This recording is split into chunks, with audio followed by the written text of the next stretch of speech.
Welcome to Booked, the bookstore education podcast brought to you by the American Booksellers Association. This episode features the publisher education session that was presented at Children's Institute 2024 in New Orleans, the middle grade market discussion.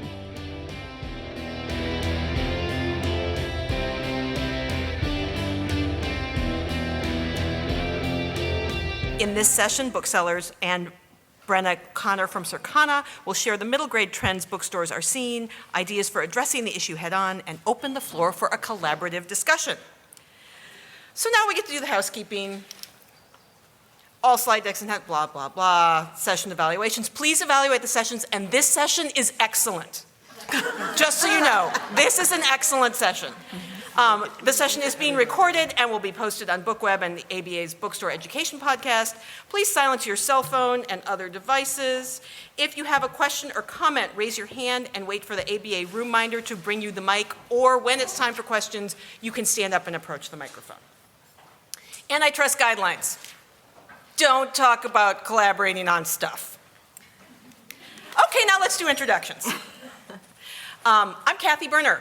I am the event coordinator and kids specialist at Blue Willow Bookshop, a general bookstore on the west side of Houston, Texas.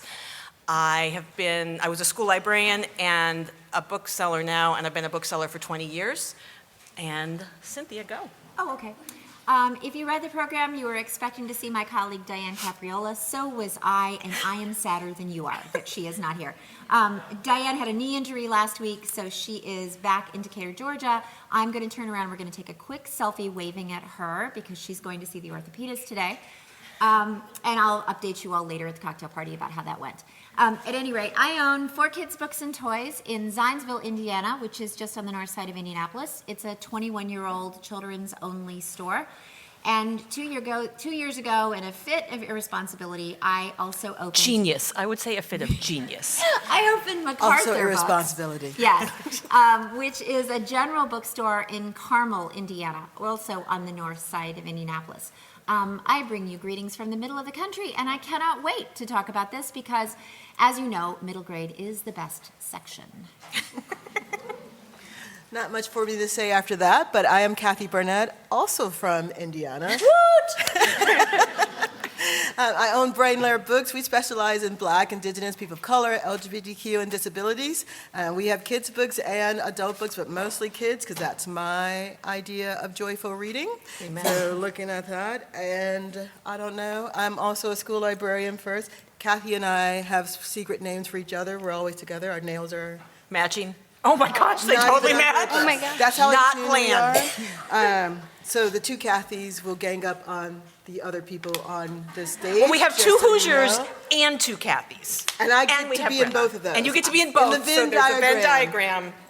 This And is as I'm in always, the middle. Indiana is in the middle of everything. Yes. So, sorry, Sorry. Brenna, you're getting a sense of how this is going to go. And a more professional note, she said. No, I'm just kidding. Go. Hi, everyone. I'm Brenna Connor. I'm with Circana. I am the U.S. Books Industry Analyst. I'm originally from Wisconsin, so I feel like Minnesota. So am I.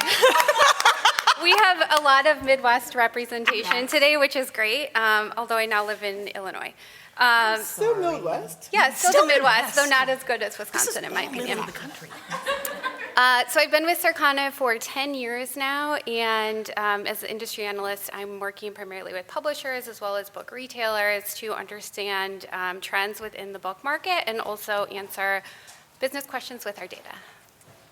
All right, so here we go. Children's sales trend. I'm going to give this to Brenna. Yes, so here we're looking at the 5-year sales trend for the kids market. This is broken out by kids fiction in pink and then kids nonfiction above in peach. The time period here is 12 months ending April, so I wanted to give you the most up-to-date data, and that's why we're ending in April.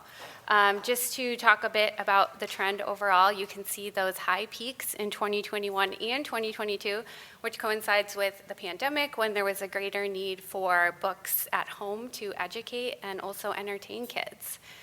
So since coming off of the pandemic, we have seen softer sales within the kids market, and some of this can be attributed to pandemic readjustment, but reading for fun is also a concern, which we'll talk about more. And the next slide. Okay, this is the kids' sales trend broken out by age range. So within our data, we have minimum and maximum age ranges, and we can use that metadata to create age segments. And we're looking at the 5-year trend here, and then below the column chart, you can see the comparison for 2024 versus 2020. Keep in mind, this is 12 months ending April, so the 2020 is really giving us that pre-pandemic comparison, and then 2024 versus prior year. And we have a couple of call-outs. I'm not sure if the build is in here or not. Let me pop forward and see. Okay. Oh, yes, it is. Okay. So the first call out is that it's the young reader and the middle reader age segments that are posting the steepest declines year over year. And then there's one more build where you'll see the middle reader is the only age segment that is falling below pre-pandemic levels. So this is something that I've highlighted before. I know I talked about this at the last Children's Institute, but this decline in middle reader is really concerning, and we need to figure out what middle grade readers are interested in reading, how that's changed since before the pandemic, and how publishers and booksellers can work to help combat this trend.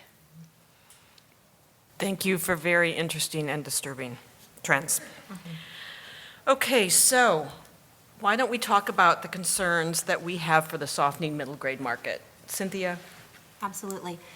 We have a couple of just anecdotal things from the stores that I want to share with you today, but in talking with my colleagues prior to this conversation, these are things that we're seeing throughout our region and actually from booksellers throughout the country. The first is a huge decline in hardcover sales, which has a lot to do with discovery of new series and new things for the middle grade area. As we continue to have price escalation in middle grade, we're finding that we've hit the scary number for parents and for children to have spending money to buy hardcover books. In a store like For Kids, where outside of the holiday market, about 80% of our sales are geared towards gift giving, birthdays predominantly. Our traditional weekday sale is the person who's coming in shopping for a birthday party, and our shtick is the book and the toy.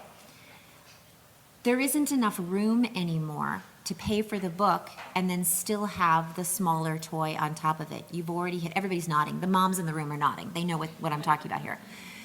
Consequently, the book is being dropped.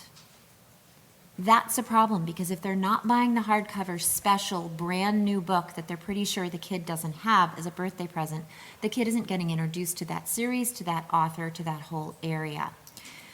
We're also seeing, as you know, the growth in graphic novel reading, which is a wonderful, wonderful thing, has segmented our middle grade readers away from more traditional novels. Again, if they're not jumping into a series at the age-appropriate level, read the cool factor level in school to be starting that series, they're never going to pick up books 3, 4, and 5 in subsequent seasons. So we're losing them at the beginning part of middle grade, and we're not bringing them back in the middle part of middle grade. The third trend, and I have lots more, but I'm going to just jump on this next one because Kathy and I were just talking about it. One of the things that happens is that parents who have more than one child set their expectations about what should be reading at a certain grade, right? They've already had one kid go through this, so they know what a third grader is usually reading or a fourth grader is usually reading. Their older child was a third grader or a fourth grader during the pandemic. It's a reset, or maybe they weren't and they came into those grades right after the pandemic and they weren't reading at that particularly advanced level. We have now reset the parent's brain that kids in third grade or fourth grade or fifth grade should be reading at a lower level than they were previously. Does that make sense? It was a little bit circuitous, but you get what I'm saying? We're not only resetting the kids, we're resetting the parents' expectations of what they should be buying for kids at that age, and we're losing out. We have this short, beautiful amount of time that we can sell kids middle grade, and they can adopt literally the stamina to read that length book.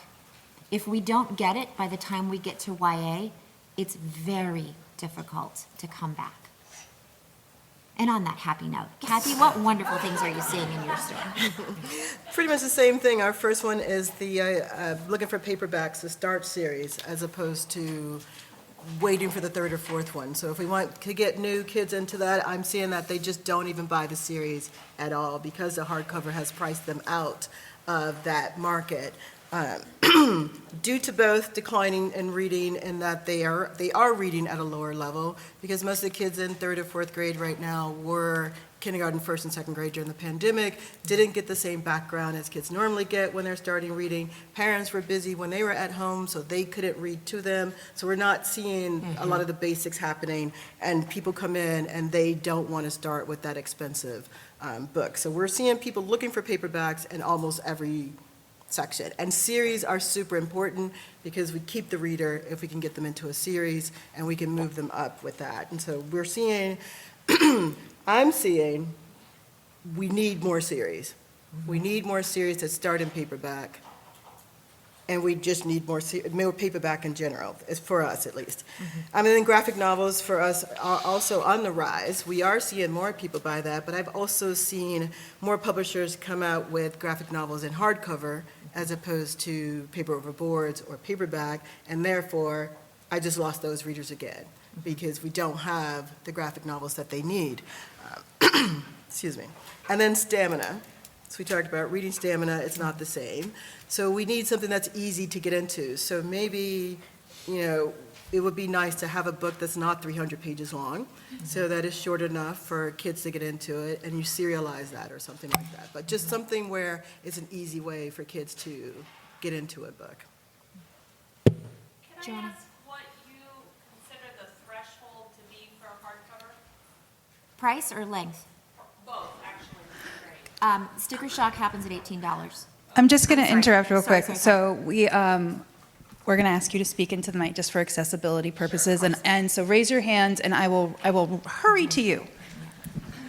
Hi, could you speak to the thresholds both for length and price of hardcovers to educate publishers? So we see sticker shock at $18 in central Indiana, and I live in a very upscale suburban community on the north side of Indianapolis. They're coming in with a $6 latte and turning up their nose at an $18 hardcover. Yes, there was judgment in that sentence.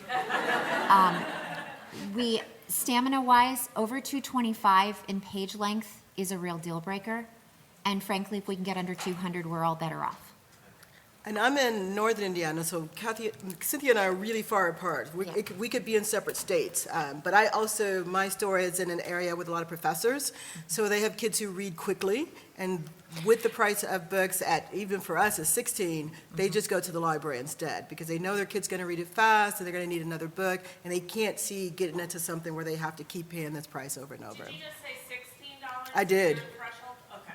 And I think that's an amazing entree point to think about acquisitions, and I know that this is an animal with a very long tail. This is not something that you can do quickly, but if we can think about starting series with the shortest volume and building as we go, if we can think about doing excerpt paperback to start a series, if we can think creatively about mixing graphic novel and traditional format within the same series, why can't a series go back and forth? Help us, I don't want to use the word seduce because it sounds inappropriate, but you know what I'm saying. Help us get kids excited about the series in different creative ways. While we're you talking go. about page count and price point, I just want to bring up two things that I looked at recently as it relates to middle grade. I got a question asking me if the page count has grown or decreased for middle grade over time. And within the last 2 years, we have seen a decrease in page count for middle grade, but we're looking at a difference of about 20 pages on average. So the trend is going down, and it sounds like that's a good thing. It is. The other question that I got was whether or not there was a relationship or a correlation between page count and price point, and the answer is no. When I looked at that, it was a pretty flat linear trend, so page count really doesn't dictate any difference in price point. I'm not sure if this idea is all wet, but what someone said a couple of minutes ago made me think of probably 25 years ago, Stephen King, with an adult book, kind of did what Dickens did 200 years ago and broke the book, Green Mile, into multiple chapters, and then each one came out as only a few dollars. I don't know, parents would want to buy, oh, here's a chapter, but if you could have an author write a book so that it kind of was in a few cliffhangers, that, oh, here's a third of a book, we can do that in paperback, it's a few dollars. Even though you eventually spend as much as that $16 or $18, it doesn't feel that way. Yeah, serialization, I think, is a way to go. That would Agreed. work as well. More than just a serial being an entire book by itself, but make it smaller, but also make it cheaper. Jen, you're getting your steps. It's health, Jen, it's health. Yeah, I just had a quick question about these statistics around middle grade. Can you confirm, does this include graphic novel, or is this just prose novels? Like, when you're talking about middle grade here, like, what all is included in it? Yeah, so it's every book that's published for readers 9 to 12, whether that's a graphic novel or a traditional prose book. The next person must be in the back of the room. You're all going on my list. Does it include both juvenile fiction and nonfiction BISACs? Correct. Okay.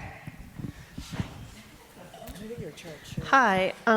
So middle grade to, I think, many publishers is 8 to 12. At least that is the way it is at Candlewick. But it seems to me like there's two different age groups for middle grade. Like 10 and up is sort of a different reading level than the 8 to 10, 8 and 9.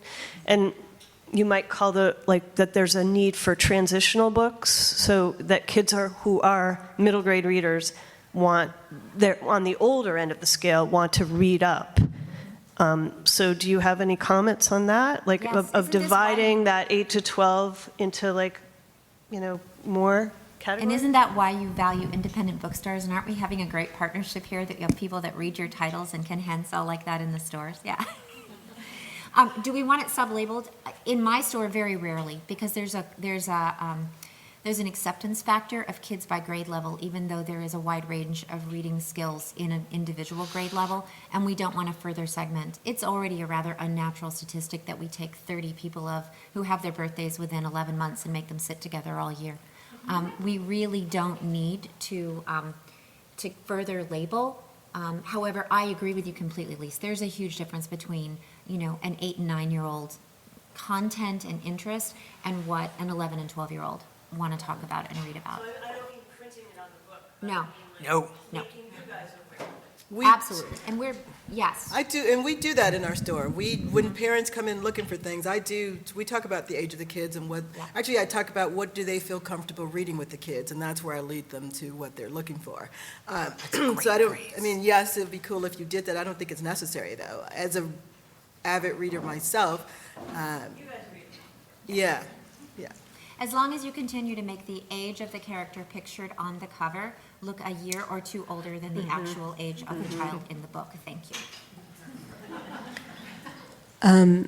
So one thing that we have been seeing on the bookstore side is not just the price point of the hardcover, but the fact that there's practically no room between the paperback and a hardcover. And so a paperback is $16.99 and the hardcover is $18.99, and people are priced out of both. Yes. The sticker shock is both, so it's not just the hardcover. That's one thing.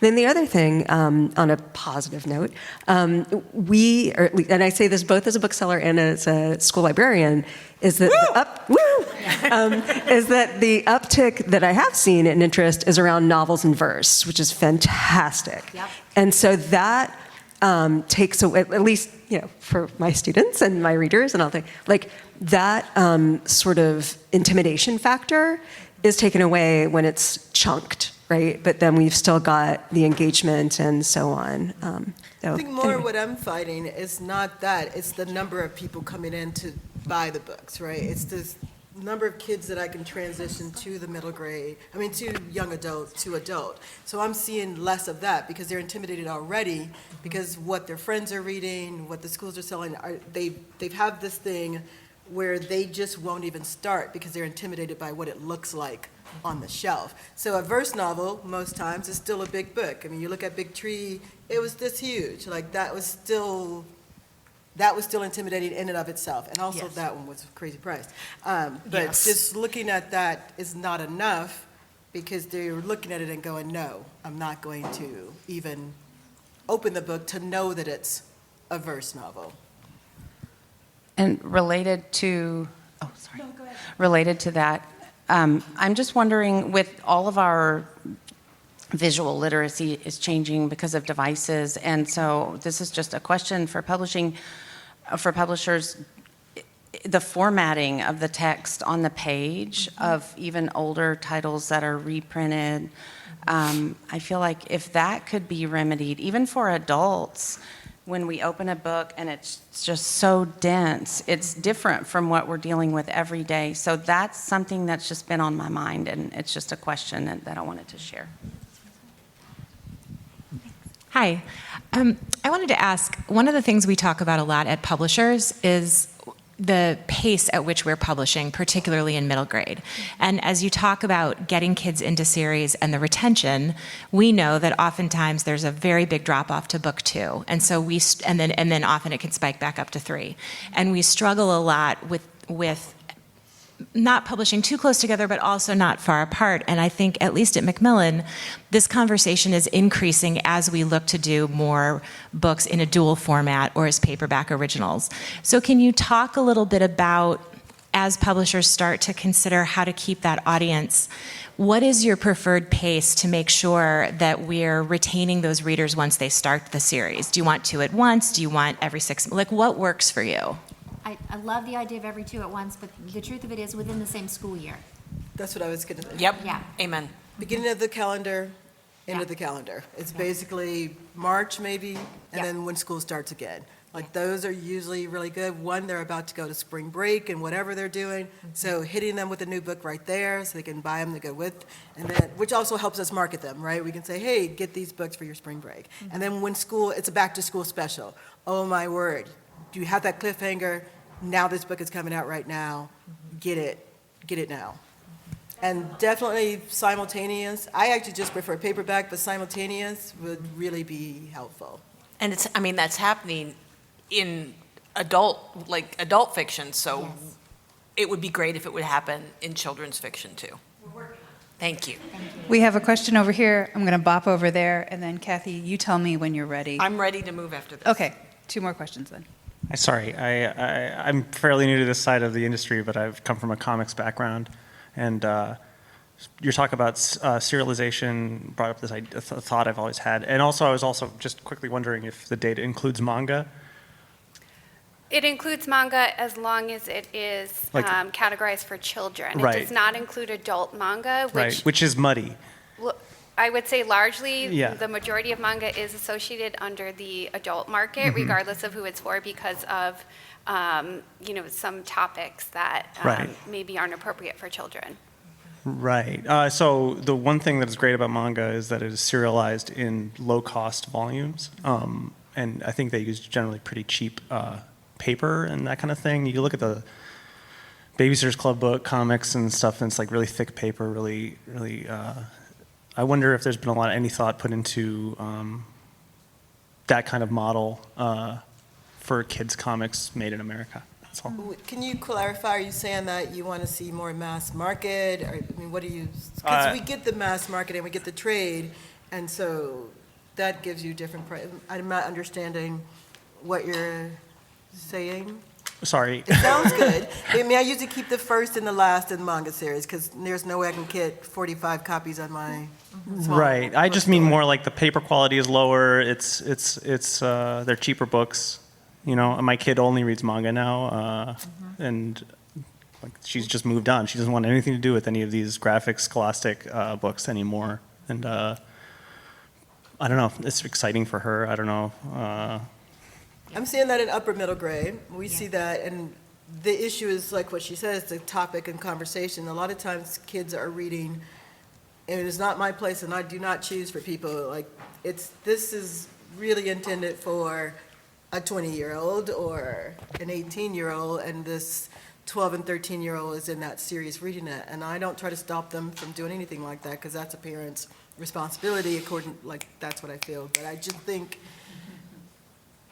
that's a precarious spot right there, because like Brenna mentioned, it's very muddied who those books are for, what age groups, and it's graphic.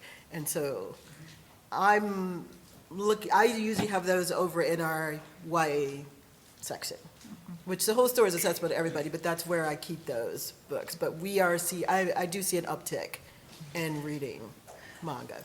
Kathy, I have one more. Yeah. I also wanted to add that Danielle Purnell at King's Books in Tacoma, Washington, is a manga expert. And so if you're interested in exploring manga more, Danielle Purnell. Thank you. I was just wondering if anyone else is having the same experience that I've noticed since the pandemic, but especially in the past 2 or 3 years, summer reading has just died.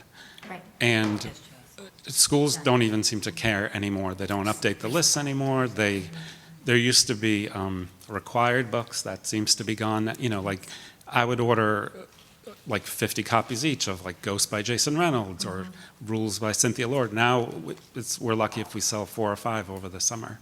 Yeah. Has anyone else noticed that? That's definitely the case in Indiana. Public school districts are not producing summer reading lists. Even the private schools that were, you could count on for 50 to 75 copies of those kind of backlist paperbacks are no longer requiring that reading. That very much is a trend that we have seen.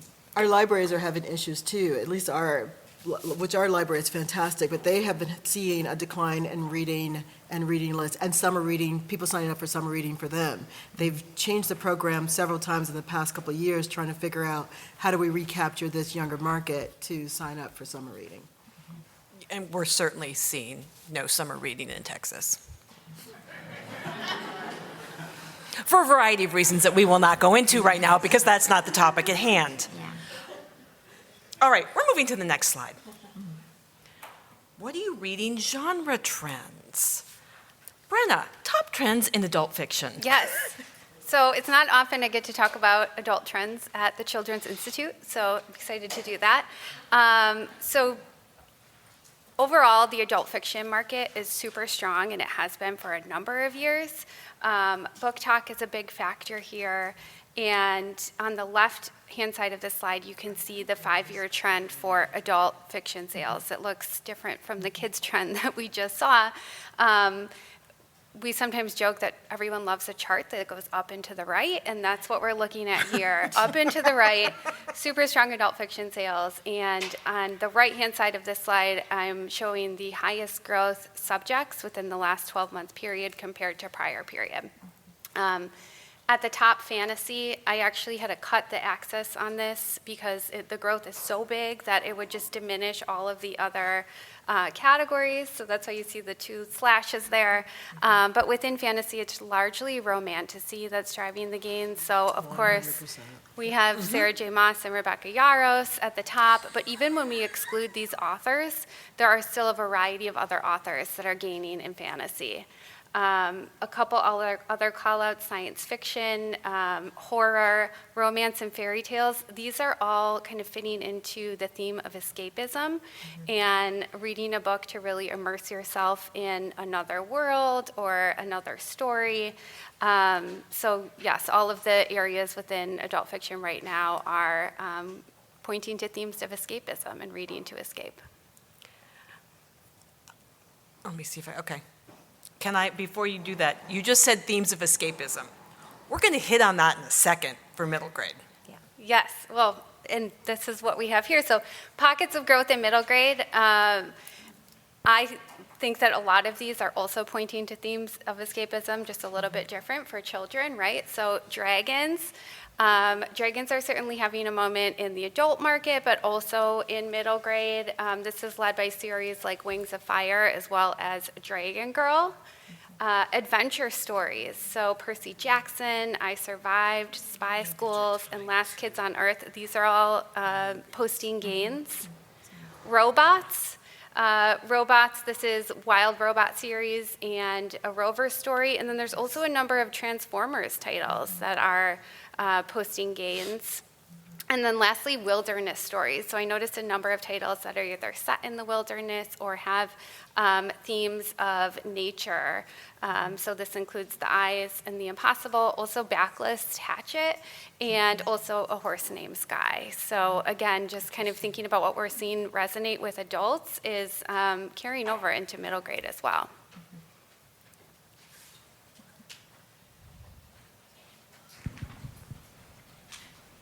Sorry, another data question.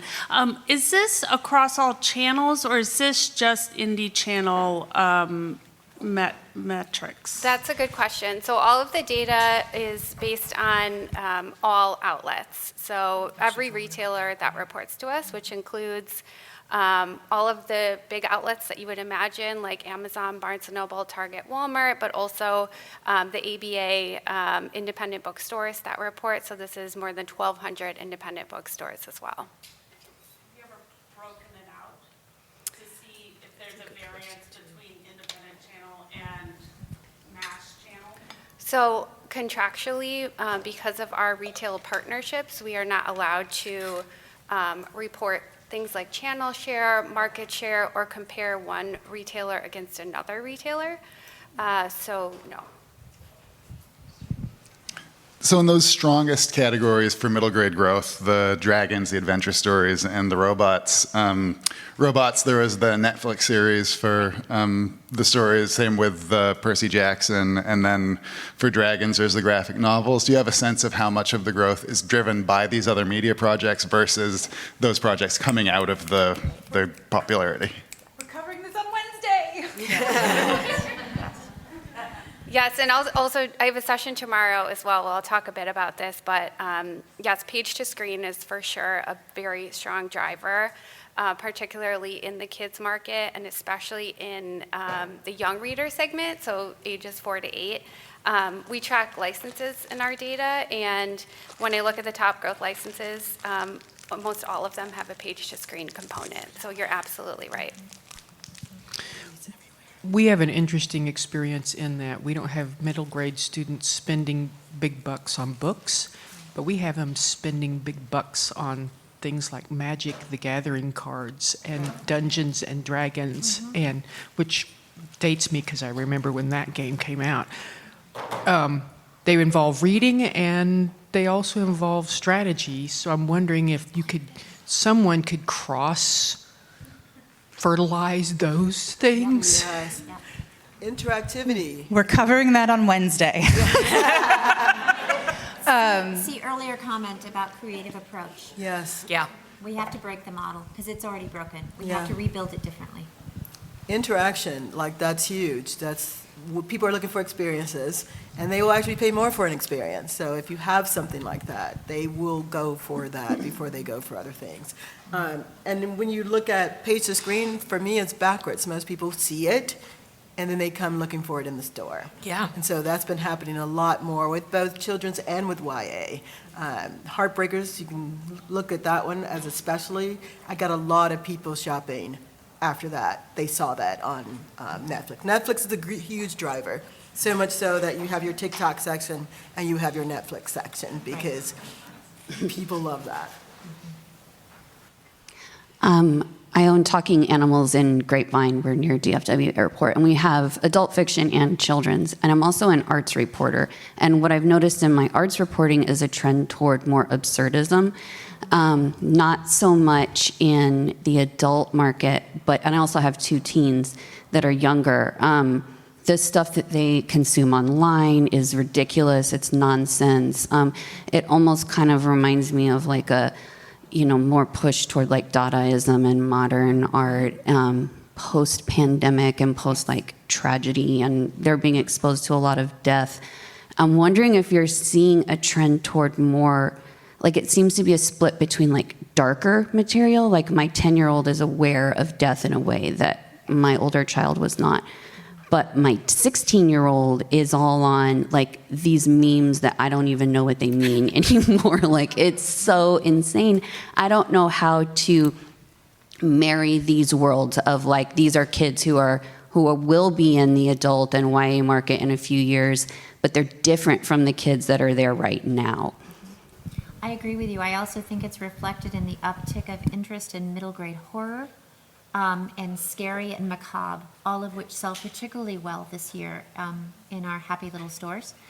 And I don't have data for this, so I just want to talk a little bit about that absurdism that you're seeing, because I think as their parents and the adult world becomes more digitally literate, there's a drive among younger people to create almost a language, a form of communication, and a visual representation of their world that to us is so outrageous or difficult to understand. It's that sense of identity that probably every generation has developed, but seems to be, and I agree with you, I see it too. I think it's a really interesting observation that I'd love to see more research about. I'll also add that I have a 4-year-old who's almost 5, and she's very into dark themes, scary stories, ghost stories. One of her favorite books of the last year is John Klassen's The Skull. Oh, and so good. Yes, he's so great. So she's, rather small, so for the fact that she doesn't get scared, she really likes it. And I think that horror, or this mild horror genre for children, it is another form of escapism.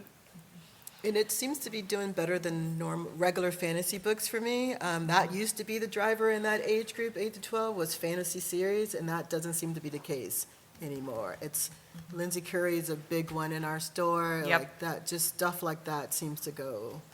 We actually brought back Scholastic Scary Stories to Tell in the Dark because that group missed it, and now we're introducing that to them, and they are absolutely in love with it. On the adult side, I'm getting a big call for funny, happy, joy. Like they just want, again, escapism. Not necessarily romance, though romance is big because I make it big, because I love it. But just something like that, something a little bit different. Oh, I went ahead. Sorry, that was my elbow. One note on escapism. I don't think I'm alone when I say kids don't want to read message books. Right. Kids just want to read books. Yes. Yes. They don't need books with a surprise about 60 to 70% of the way through that is horrific. Yes. And a life experience that, my God, we hope they never have. I cannot emphasize that enough. And I think that's been a big problem in diverse books. As a person who specializes in that, it seems like that's the only kind of books that we have Black and brown people starring in, is something that's about a message or that's bringing them, we just want books just like everybody else wants books, just books that show kids living a happy life, having a good time, being scared, just, it doesn't have to be about some really huge issue based on your skin or if you're LGBTQ or anything like that. It's just those characters just happen to be Black, brown, LGBTQ. Disabilities, we need a lot more of that too. Please bring in some characters that have disabilities, all kinds, not just they're in the wheelchair. Right. It seems to be the easiest one because you can see it, but we'd like to see more characters in all the books, not just issue books.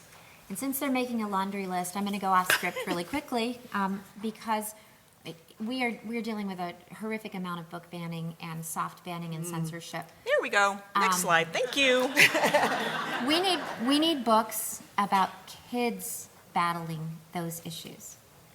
We need to educate young readers about what all of those things mean before their parents and the adults in their lives make those decisions for them. So we need books with characters who are children who are asking questions about why they don't have access to what they want to read and what they're doing about it. We need them to be the protagonists in the story. We need stories about book banning.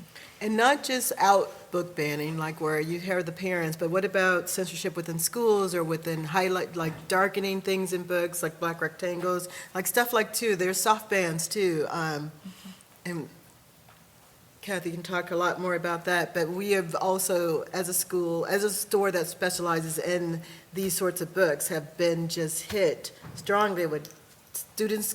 Schools don't even want to work with us because they know what we stand for and they don't want to get banned. The librarian does not want that to happen to them. And so we need more to show where does it start, what could it look like. Although that is also an issue book, but it's a different kind of issue. It's an issue that affects more people than just one kind of group.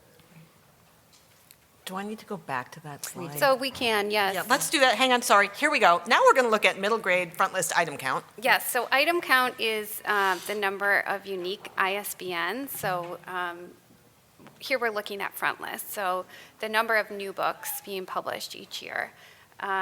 This is a 10-year trend, and you can see that from 2015 really through 2021, there was gradual growth in the number of middle grade items that were coming out.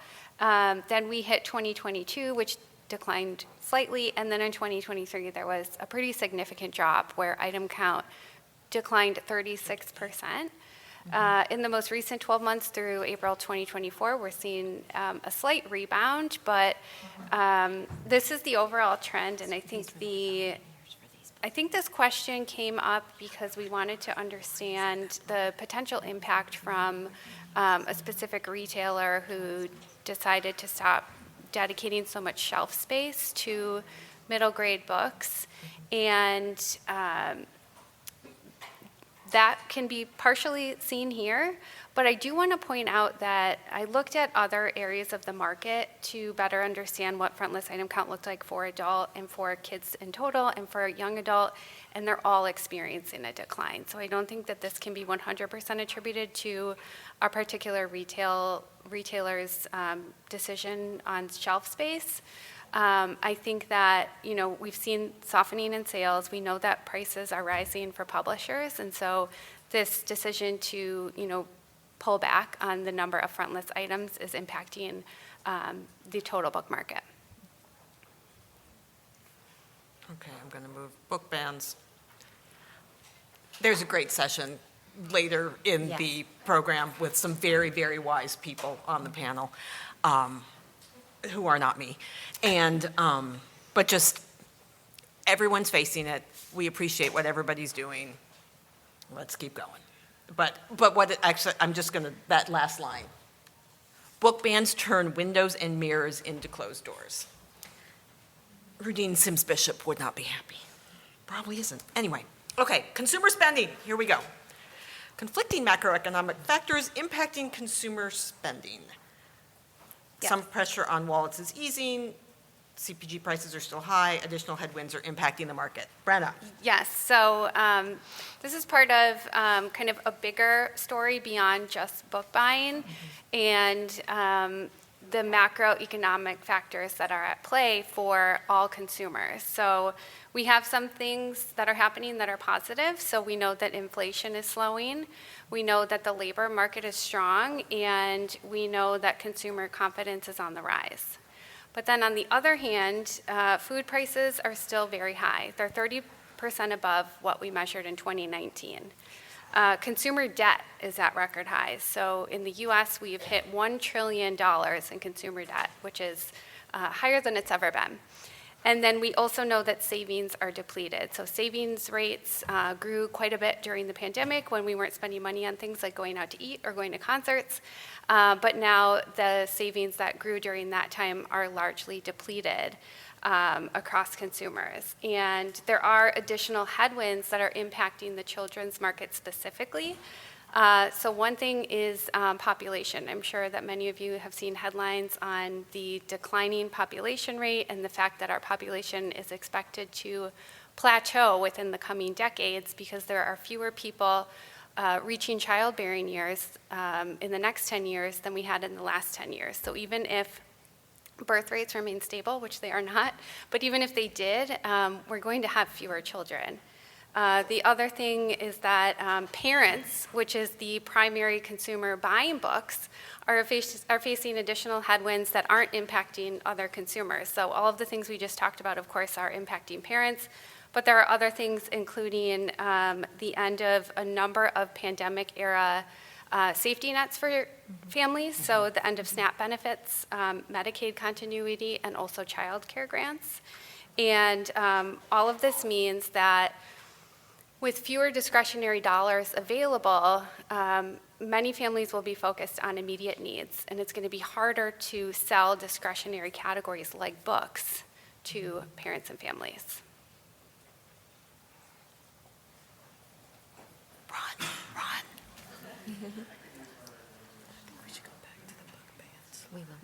I'm curious as to, and I'm Brenna from Children's Book World in LA. I'm curious if there is, if you've charted the success of middle grade fiction, including graphic novels and genres like mystery, that are released now in paperback, as well as the hardcover, or paperback exclusively versus frontless hardcover. Because that's one of the things that we're really looking at is, I'm not investing as much energy into hardcovers that I know are going to be much more difficult to sell, but when I see it in the UK style, that there's a paperback with a hardcover, I'm all on board with it. And I don't know why we can't do it here. Yep, that's a good question. So within our data, I don't have a metadata tag that tells me if a title is released in paperback for the first time. So it's hard for me to look at, but I think based on our earlier conversations around paperback, it sounds like the first edition paperbacks are doing quite well. Kath, I moved back. So. Do we know what the drivers are for the publishers? I mean, it's one thing for us to talk about it, but what, I mean, well, I mean, seriously, you know, what, there are profits, profit margins, there's a cost of paper, there's a cost of ink. I mean, there are all kinds, but what, where are they going to make their cuts? Because it looks to me like, other than the fact that they're running on 19th century bookkeeping instead of 21st century bookkeeping, it looks to me like there aren't a lot of places they're going to make cuts. A lot of the people in this room are publishers, so maybe they can help us. Hi, Erica. I work at a publisher, and this is a caveat to say I don't speak for anyone else, obviously. But while I've been sitting here, the thing that's been on my mind is, you're right. There aren't a lot of places to cut. We're trying to cut costs of paper and shipping and all of that stuff as much as we can already. And I think one of the things that sometimes we run into is that the only place to cut is to pay authors less money and give them a lower advance. And I think that's a little bit like the elephant in the room that nobody's talking about, but as we've sort of heard feedback from booksellers, from teachers, that we need more paperback originals, we've looked at a lot of books that we have coming down the pike to see, like, can we publish this as a paperback original? This would make a great paperback original. And we can't, because based on the sales expectations, like, we're not going to even come close to making our money back. So we're acquiring things now with that in mind, but we're also, as a smaller publisher, competing against bigger pockets from other publishers. I mean, does Stephen King really need that big advance? Come on. You'll have to talk to Stephen about that. I will. Is he here? And I recognize that this is, booksellers saying this is a little bit like us telling you to really use your Ziploc bags, right? These are small little savings, but certain things that we see on an everyday basis, for example, damage rates have not come down. We're continuing to have a huge carbon imprint and a huge shipping cost from shipping and damages in independent bookstores. We need to look at it as an industry. We need to figure out how we can get books safely from your warehouses to our stores one time. And those crazy boxes. Just a continuation of what I was asking about, why does it work in the UK, where every book comes out in paperback? Smaller country, but I'm just saying, I mean... It's not the model that we've ever done, and I think if we're going to change the model that we do, we're trying to explore, but it's a huge, I get it. It's a huge It means thinking differently. Wait. Yeah, we have to use the microphone. We are, just a quick reminder, is that we're all here for solution driving and not henpecking at each other. I support. So it's not, let's not choose violence today. Where we go, I don't know, I've lost where I'm supposed to be now. Okay, up here. No, it's okay. I'm Wendy Nymaster with Andrews McMill Publishing, probably small to mid. We do a lot of paperbacks. We actually don't do that many hardcovers first, but I think a lot in the UK, because I do also manage our UK distribution, is also their ability to print in the UK, and that is not as possible for us. And I think that if it were, we would be able to do a lot more of that effectively. And then it's just such a circular thing, which will come up in the election and which will make this even more of a fraught, uncertain year, is that as a small to mid publisher, we have benefits and salaries and like, where are you going to cut? And we don't want to cut people. So it is really, really a tough discussion. But what I appreciate is this whole forum and being able to talk about it, because we all want solutions and we don't want to cut on the people side, for sure, and we want to look for solutions, but I truly believe that part of those solutions do lie in domestic printers. So if we can get some better relationships there, I do think that that will help. You have one up here. I think it was her turn first. Rosemary, let me get someone who hasn't yet had a chance. Oh, thank you, because I'm talking and I can't. Hi, Alexis Sky from the Book House of Science Plaza in upstate New York. I have an 8-year-old, so I'm actually living through all of this. And she in her grade has students that are reading at a pre-K reading level. And then she has students, I'm also a professor, so for the entirety of pandemic, my daughter had to sit in silence for 2 hours while I taught every day. So reading was something that she did, and I worked very closely with John Leary, who sent her things home. Luckily from Hachette. But my thing is that I'm noticing in my store and in my daughter's life that they're into the young reader, into the early reader, and there's no bridge. And the price point is so big of a difference. And we strip all of those early readers. And I noticed, because I also do returns, we're kind of a one-off bookstore, that a lot of middle reader books are not coming in the strippable format anymore. They're coming as a send back. That is additional cost for us to have to send them back. So I look at that and I said, do I need 4 copies, or can I do 1 and see if it sells and then it's not on my shelf for 2 weeks before the next one comes in? So the question is, could there, one, be a bridge between early reader and middle reader, where an author kind of builds a series into a middle reader series, so you could introduce them at 6, get them going at 8, get them going into 10, and that kind of idea, or different authors joining into a series. And could we bring back the strippable copies for middle reader books again? Because it's a huge price point for me to consider bringing in 5 copies to put on display versus 1, because if I don't sell it, I have to ship it back, and that's a cost. I feel like that's a whole nother session. Yeah. We talk about returns and stuff like that's. Whew.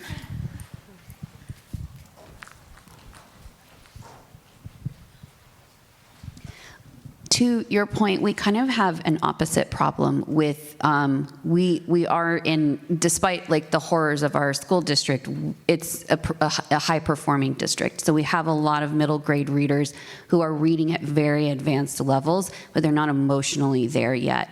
How can I help parents kind of navigate an advanced reader who is, and a lot of these kids are neurodivergent, so they especially struggle with the emotional side or the maturity to understand things. I wonder how we can kind of work with parents that have kids in this place where they want to be reading, but they feel like they're at a block now. I'm thrilled you're bringing that up in a room full of publishers, because I think it's a note that needs to be underlined on everybody's yellow pad today. This is not an uncommon conversation for us to be having in any of our stores. And it definitely addresses a need. I'm sorry, I'm not loud enough or I'm not close enough. I was simply underscoring the value of that question and saying, yes, absolutely, underlined. And to that, we also need to be thinking about fonts. We talked a little bit about layout, but we need to be thinking about adopting dyslexic fonts more frequently, or dyslexic-friendly fonts more frequently. And we need to be thinking about the literal layout of page to address different styles of reading and learning, and how wonderful all of our brains are.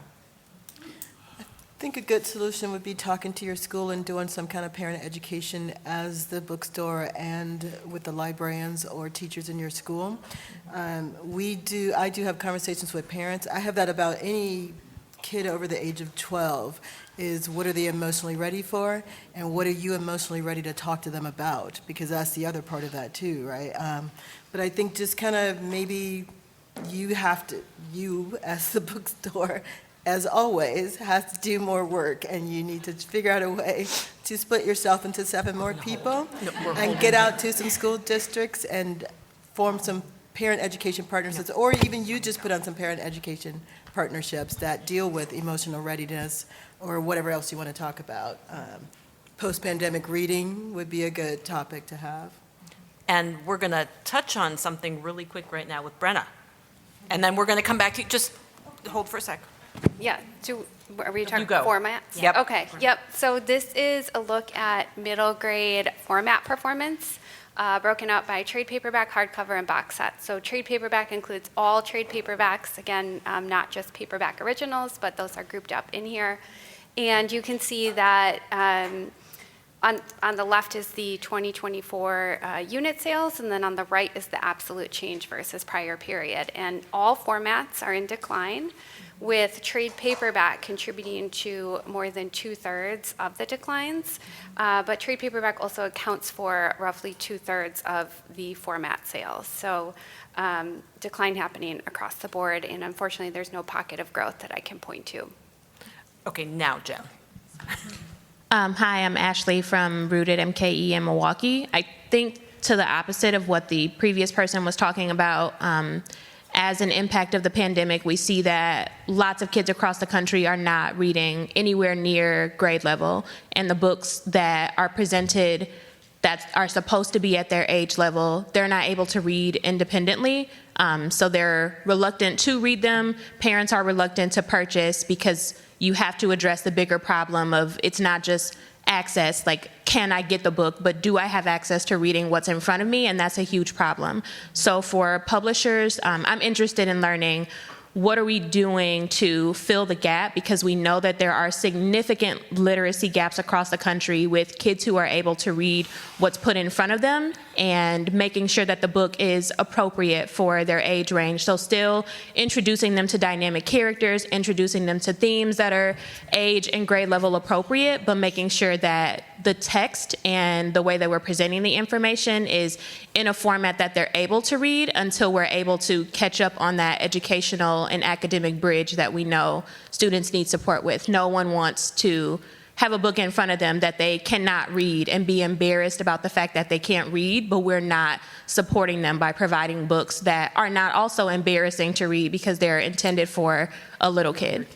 Right. Yeah, you're exactly right. And that's the challenge of middle grade, is that we have this age range of 8 to 12 with a tremendous variety of life experiences and emotional position, readiness, and the pandemic did nothing to help that wide bridge. It made it even wider. So yes, I completely agree with your point.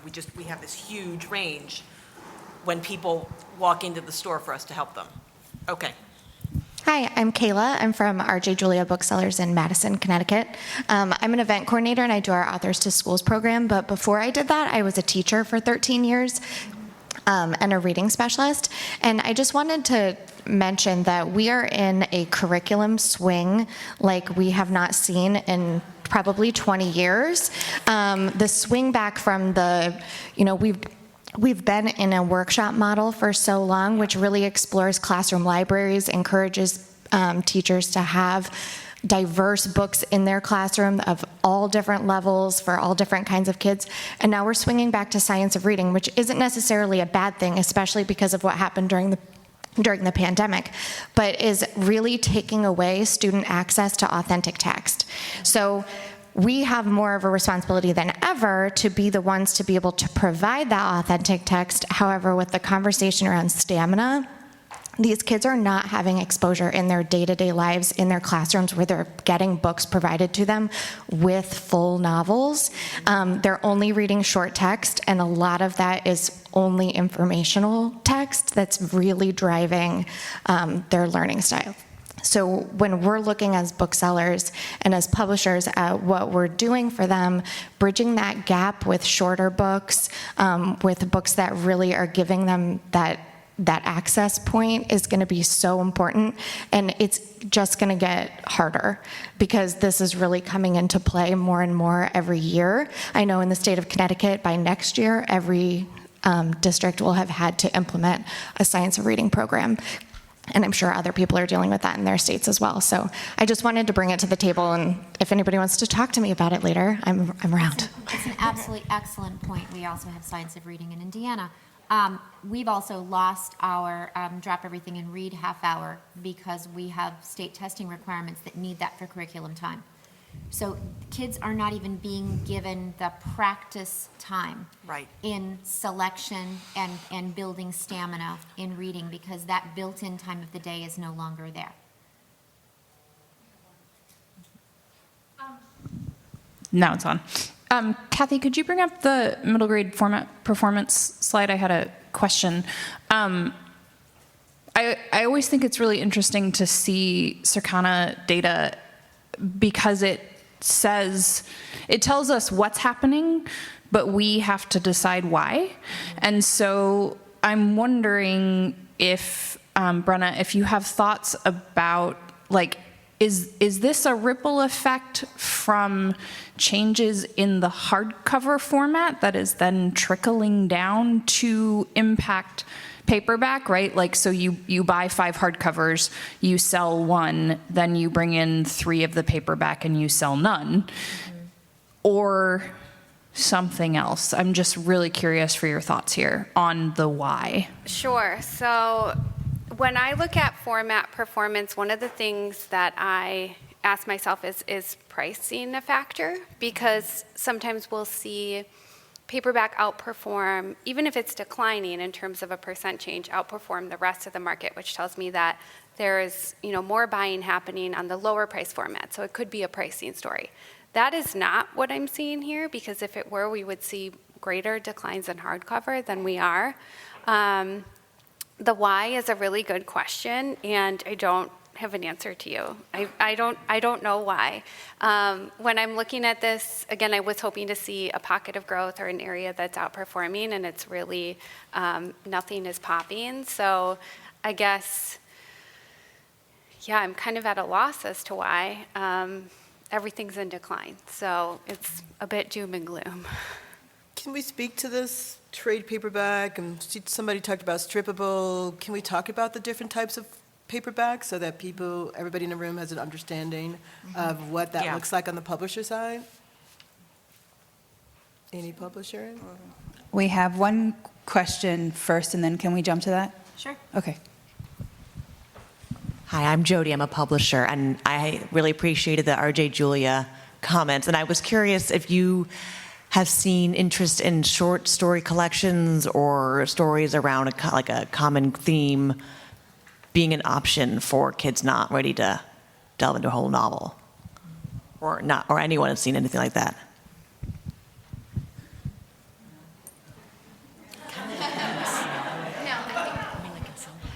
We've seen an increase in nonfiction as an access point, I think because the photographs are really helpful for children to be able to deconstruct what's happening on the page, and using that, like their schema and their vocabulary and all of those tools that they're learning in school to be able to kind of bridge that gap. So then I feel like what we're doing as booksellers is then handing them something that's connected. Like if they come in and they tell us that they really like nonfiction text about endangered animals, then the next series that I'm going to hand them is going to be Wind Riders, because it's an easy access, there's less words on the page, and it's about an endangered animal. So I think that kind of connecting things in that way is helpful, but as far as like short stories and short text, they're getting so much of that in school that I think they're burnt out.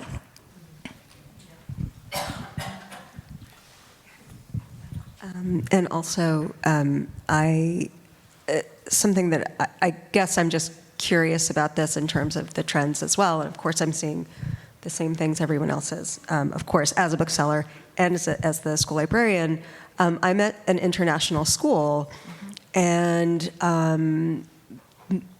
at least 60% of the kids that we have coming in are new to the States. They are English language learners for sure. And it is true that over time, I feel like those bridge books are not as available. Some things that it's like it's sort of like, okay, well, there's nothing else I can access, so I guess I'll go back to Mo Willems at 4th grade or 5th grade or 6th grade. So, and they don't, I shouldn't say they don't mind, but like, they're all like, yay, like we're little, but, and it's fun for all of them to do that, but then I'm not seeing as many bridge books as there used to be for the English language learners. And a little bit I'm thinking is part of this overall issue that we do need to think about those learners as well in the books that that publishers are providing. And I also come from an international children's books background, so that's always in the back of my mind. But I'm just kind of curious how many of these numbers also reflect who the students are and what their changing needs are. And yay, for novels and verse, because those are, at least in my experience, showing that those are really, really bridging the gap for tons of kids that I'm seeing. Your comment is a really wonderful bridge to what I muttered to Kathy under my breath a minute ago, which was, when do I get to talk about Spanish? I was just thinking the same thing. So I'm going to go ahead and do that really quickly. We have a strong uptick in demand, both in over the transom sales, individual customers coming in the store asking for books in Spanish, but I have RFPs sitting on my desk from schools for books in Spanish, and not just entry-level text. There was an assumption that if we just provide Spanish-level picture books or perhaps early nonfiction, that those kids were going to learn English and be no longer interested. That is not the case. We need books in Spanish all the way through the continuum of young readers through YA. We have parents and grandparents that want to read books alongside with their readers. Exactly. And we need access to that at a paperback price point is really, really critical. Now, if I was asking for everything, I would also tell you that we need books in French, but I know better. If I can beg for something, I'm going to beg for more books in Spanish all the way across and not just at the earliest grade levels. Second. Third.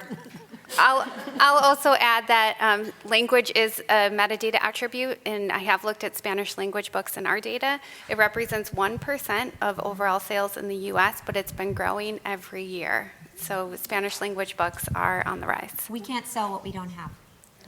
And I work with several Spanish immersion schools, so they start the kids off young reading in Spanish, and a lot of those parents, when school's out, are coming to look for books to keep them going throughout the year. And it goes up to, most of them go up to 8th grade, and so I don't have the material easily, except for one publisher does a good job, but just finding, if we had more publishers doing that, that would be super helpful. Anecdotally, we had an author come to town last month and spoke to a school district where at least 55 to 60% are English language learners, and of that percentage, 97% are Spanish. The school district bought a ton of books, half in English and half in Spanish, and they were worried they were going to run out of the English book. They ran out of the Spanish version because the kids wanted to bring it home and read it with their family. Yay for Spanish. We keep pumping them out, but the sales do not bear, I guess I can't really say, but they're in like the low 100s to all indie stores across the country. We're not seeing any sales to you guys. And we believe in it. We do a lot of simultaneous in Spanish, the paperbacks. So maybe it's us that we're not doing a good job of identifying our lists of Spanish books, but we have Edelweiss catalogs and all that, but we're just not seeing the uptake. How are you marketing and to I see the bookstores? You're that would nodding be too. How are you marketing them? That used to be the case, right? They would say black people don't read books, and they wouldn't put black people on the cover because then black people aren't going to buy those books until you started marketing marketing it different, right? And then you came out and you were putting them on covers because we were asking for it. And then we sold more of those books because we had them and we had easy access to them. And I think that's part of the problem right now is I get what you're saying, and I know what company you work for, so I get that. But at the same time, how are you marketing them to the bookstores? So to the bookstores, not to the ultimate consumer. No, okay. because we want to sell them. Yeah, no. I'd like for them to be marketed to Okay, me. so we have Edelweiss catalogs. We have reps that call in all the stores. They point them out. So Let's talk about the newer bookstores. Let's talk about pop-up bookstores, bookmobiles, smaller stores. I don't get any of that marketing, and I've been open for 5 years. We don't always get a rep when you're new because I don't know why, but you don't have one. Just so those traditional ways that you normally market aren't reaching the bookstores, all the bookstores. So I think that's another thing that's kind of broken. I use Edelweiss if I have to, but that's not how I buy, because I buy straight through my rep and I talk to my rep, and then I just place the order myself, I threw it through my POS system instead, because it works better for me. So how else can we find out what you have? We do have a bit of an opportunity here, Elise, and I think there is a little bit of a lag, particularly in states like mine, where a book may be approved or on a curriculum buy list, and I'm talking about my RFPs from schools here, but the Spanish language version has not. There's a delay. I can't sell what's not approved, and there is a delay in that, and we're pushing really hard to make that happen. But I think it's one of those juxtapositions of two issues where we have a great increase in demand, but at the same time we have this great increase in controls that are blocking how we're moving texts into school buildings. Stay with us. Yeah. Stay No, with us. we're committed to doing the Spanish paperbacks. So that's not the issue. It's just that there seems something is broken with, getting the information out to you guys. Something is broken should be the name of this session. Part deux. I will say that the ABC catalog every year, if publishers choose to participate, at no cost, we do solicit the ISBNs for Spanish language books. And thank you, Elise. You guys consistently provide those. But that is a gaping hole that is at no cost to the participant. So I just want to remind folks, because the deadline to get your submissions in is in the end of the month. I had a question over here, and then we're going to keep going back. I wanted to ask Elise, are the Spanish titles when they come out in the Edelweiss frontlist catalog? Yes. They are? Okay. I have missed that because I do see them in some of the others, but I'll talk to you later. All right, I'm making my way back, and then Brent. So my soapbox is we're in a rural community. Interestingly, we're in a rural community that's got a large indigenous population and a large Hispanic population. And I talked with the schools, and the schools were like, the parents we keep trying to send Spanish language books home with the parents. They don't want them. They want their kids to only speak English because when you're in a place of only 15,000, you really stand out. And so That's a fair point. I will put in a plug to everybody here. Think about the center of the country, the small places. 20% of the people in this country live in a place that's rural. That's 70 million people. And most of this stuff goes on the coasts. So we really struggle. We didn't have publisher reps for the first 18 months from the big publishers. I'm going to go to Brenna. I did just two quick things, and one is about the Spanish books, and this is for bookstores.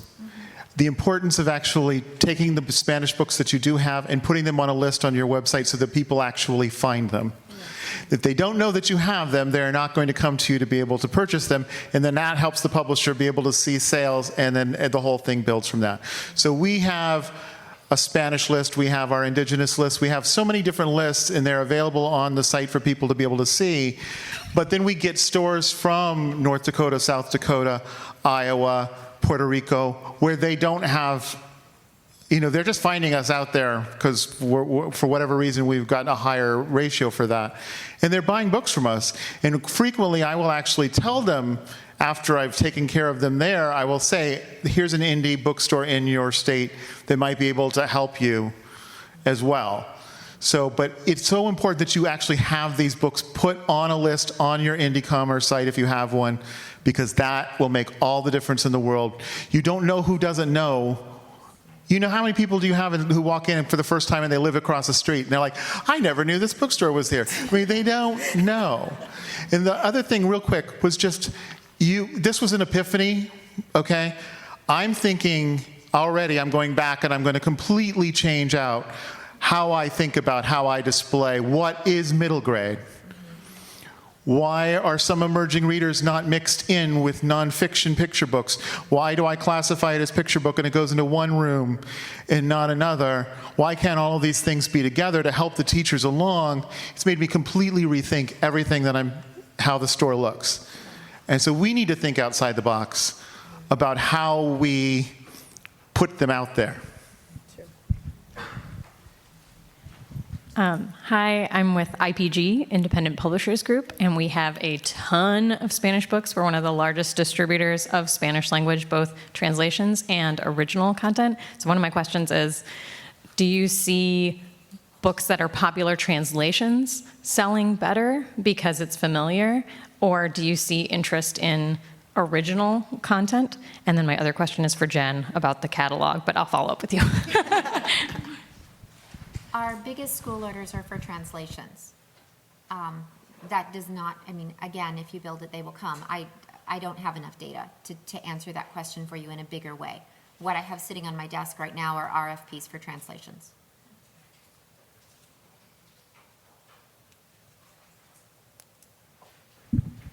It depends on your school and your market.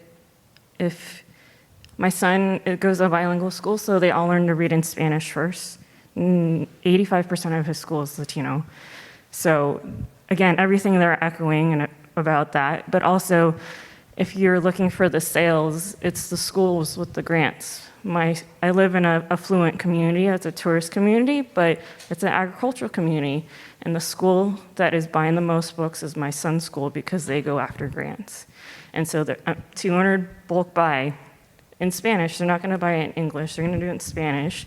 Publishers, if you're coming out to an event that's coming out to my community, I'm expecting that you have it in English and Spanish because the kids fluently go back between the two and they're more likely to read in whatever they're comfortable with. So that's, happy to talk online. If you're in a rural community like yours, there's been a huge divide in my community. There are families that are Mexican that will not talk to the white community. There's families in between. So it's a weasel your way into that and earn the trust sort of thing. We have 10 minutes left of this session. It's up to you guys if you want to keep going. I don't think we're butting up against anything, but I just want to be cognizant of the time. What's next? What are we talking about next? What are we talking about next? Hang on, we're going to see.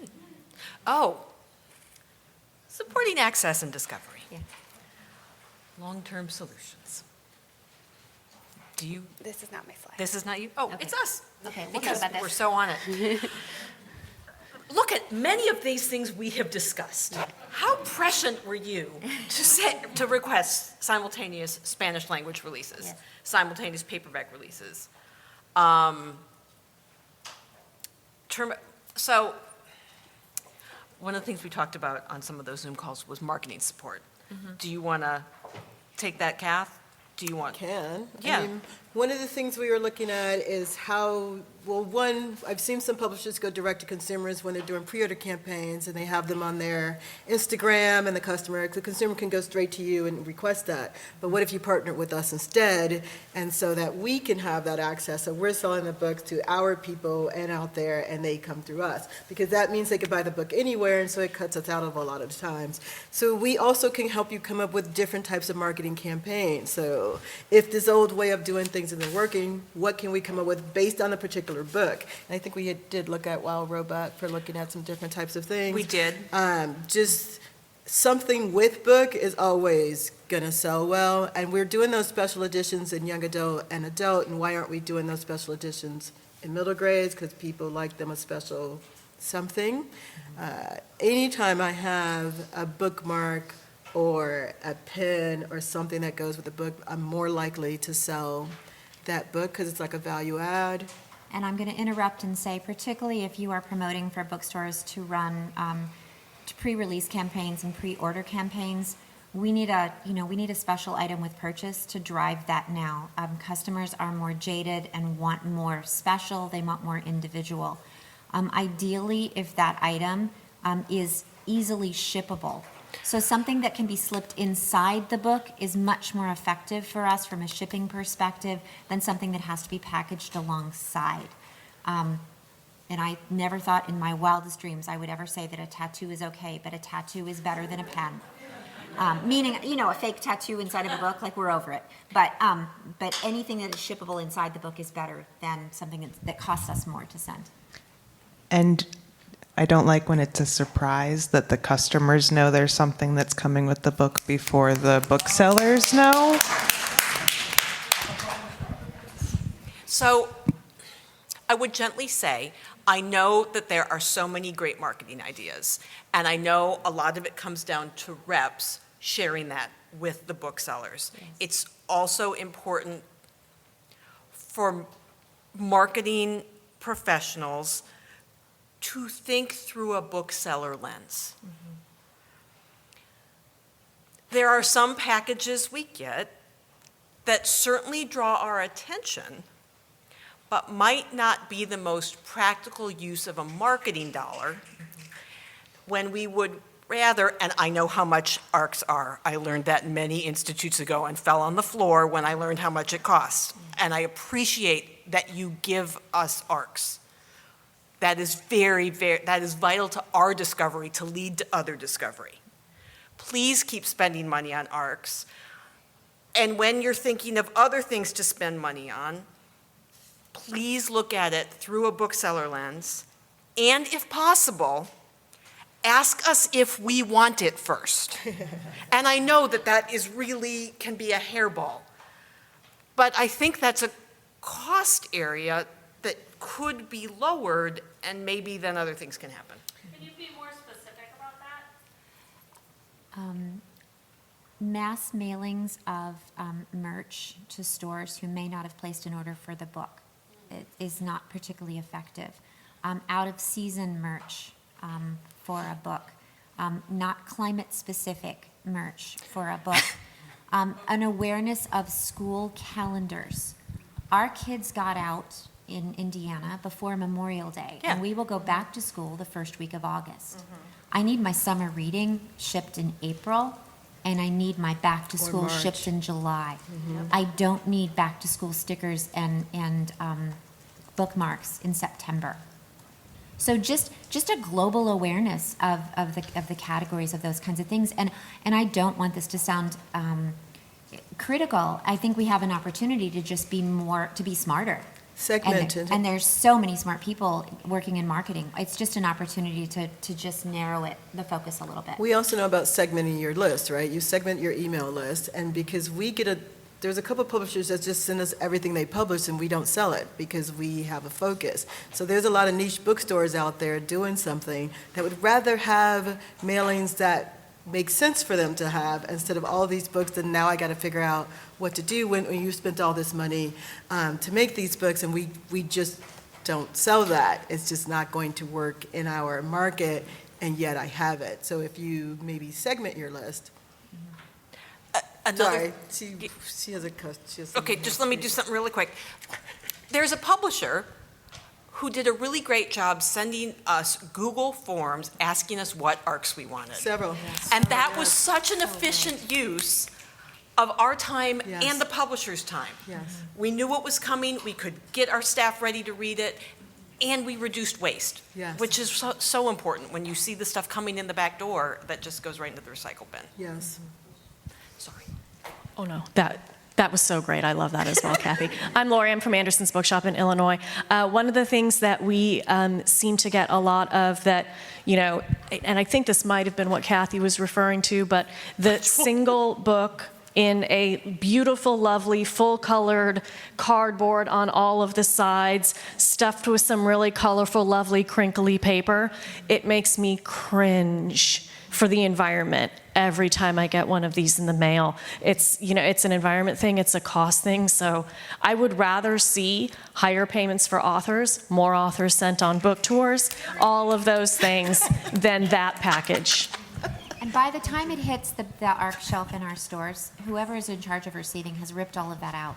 Yes. We've opened the shiny envelope, we've thrown away the shred, we've chewed the gum. Yeah. We're done. So it's not getting that book to the front of our ARC shelf any higher. And I love it because I do reuse the shiny envelopes. And thank you for the kindness, and they're beautiful, but we probably shouldn't be doing it. This is, I guess, more for the publishers, and I'm thinking of your costs, because I've been in this for years, but I've only been a buyer for a few months, and I share the job with someone else. And when we get the catalogs recently, it's like, oh, well, you can get these books, and I'm not going to say the publisher, and here's this display, and it's this thing, and people can take selfies with it, and you're like, we have no room. Like, we can't do that. But part of my job is also authors in schools, and someone spoke about timing, and I know I'm in North Carolina and in areas where we've gotten into year-round calendars. So I know you have to deal with schedules all around the country, and it can be, I wasn't aware of yours, and that's almost kind of what my kids went through growing up. But part of my job is authors in schools, and I cringe when I will get, we want to send this author to you, and I get the offer in June. Like, I can't get any of my school contacts who probably have changed their jobs for the next school year, and we want to send them to you in like the week after Labor Day, and you're like, schools will have just come in, yes, and they don't want to have someone on a shortened holiday. It's just, I'm using that as an example, but it's so, you sell so much books when you send them to schools, just if someone kind of think out the tour schedule differently, and which may mean changing the publication schedule. Like, publishing books at beginning of September to me is terrible when it comes to the schools. It has to be later or in the spring.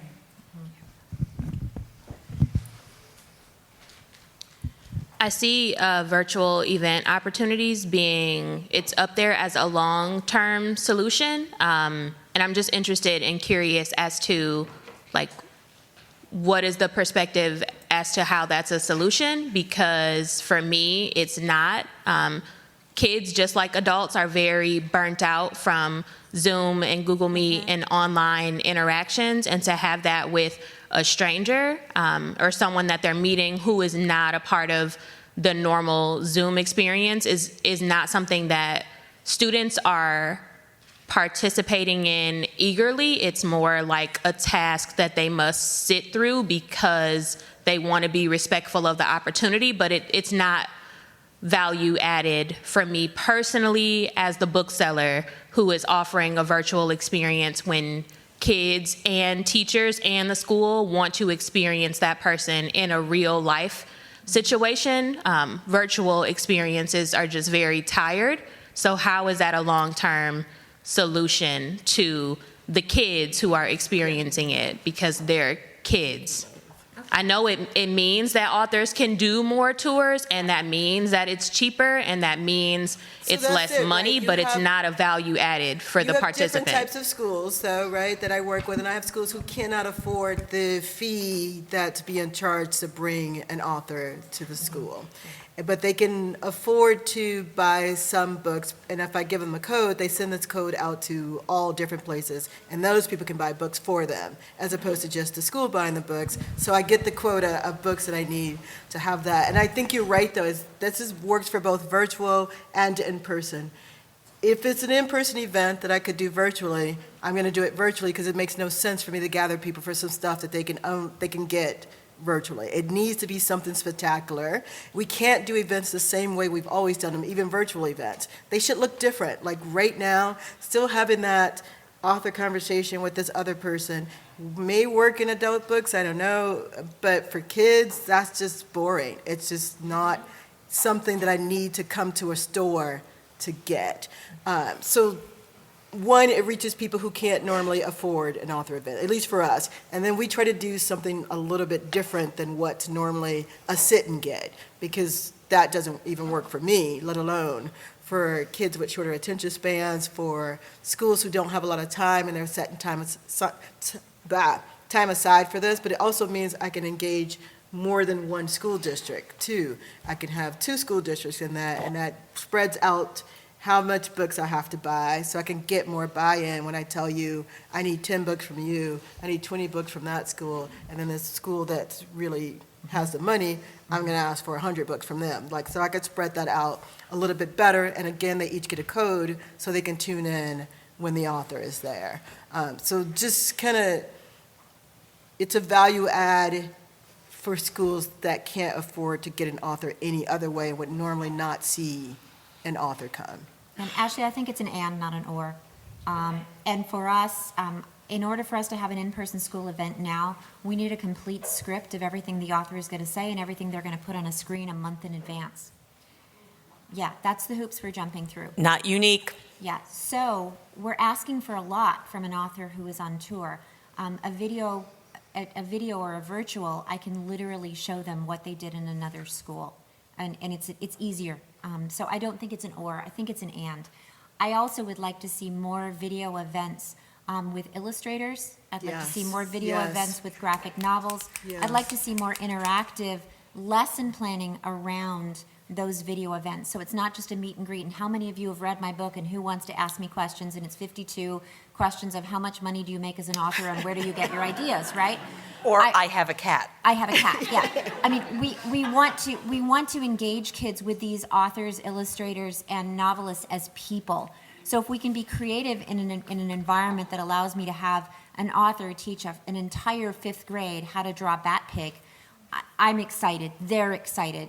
We just need to think creatively. We have so much opportunity. There is so much possibility here. We just get to do things a different way now. That's what we're all called to do. We have one question in the back, and then we're at time. Yeah. It's not really a question, but more of like, you need to do what works best for your community. Yes. In my community, I'm in rural Oregon. I might be an hour from Portland. I can tack on sometimes to the Portland tours, but oftentimes what my schools are looking for are BIPOC authors, Mexican-American authors, and I can only get that virtually. And so for the younger kids to see that and see that they have that experience and they can be a writer, it's more about getting them to read and having the experience. And that I have somebody that can do the presentation in Spanish. I don't always get that with an in-person visit, but the older kids for us, I can do that in the bilingual school. I can do it in person if I can get the author the publisher to send an author out to me. So I think you need to do what's best for your community. Thanks, everybody.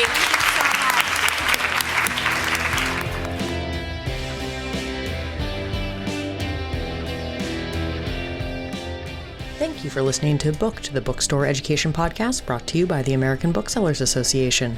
Don't forget to subscribe to the show on your favorite podcast app. Additional educational resources can always be found on the ABA website at www.bookweb.org. Happy reading!